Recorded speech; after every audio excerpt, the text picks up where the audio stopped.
My name is Sharon Carty. I'm senior editor at AOL Autos. I'm doing a 6-part series on teen driving safety, and I was coming here today to talk to you guys about what you guys think about driving. We really want to get your voice into these stories because we've got a lot of adults and government officials and safety officials, but we really want to hear from you.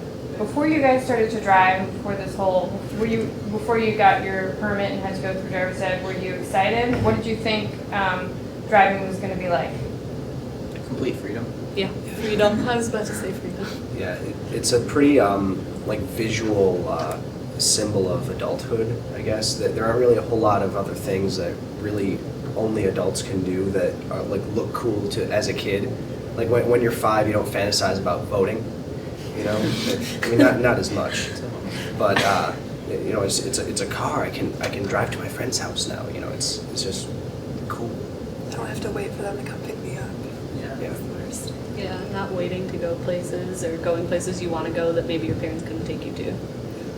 And what messages did you get from the media, like from TV or movies or video games about driving? It's cool. Yeah.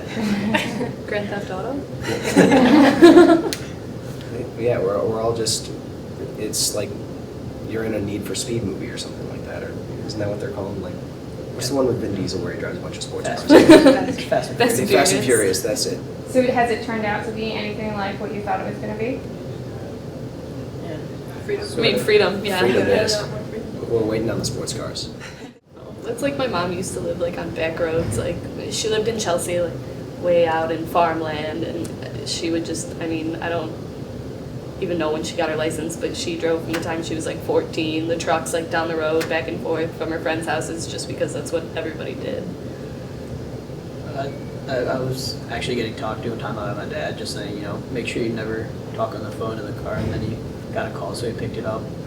It's kind of. Then when I asked him about it later, he's like, well, I'm an experienced driver, but so the message really was kind of contradictory.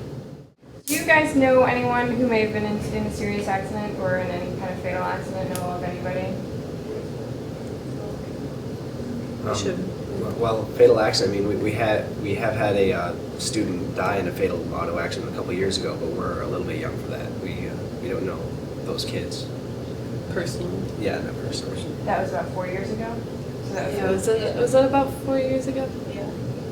So does knowing that happened here in Dexter and happened at the high school, the high school you guys are at, does that ever enter your mind when you're behind the wheel, or is that just so far removed from where you are right now that it's not a factor?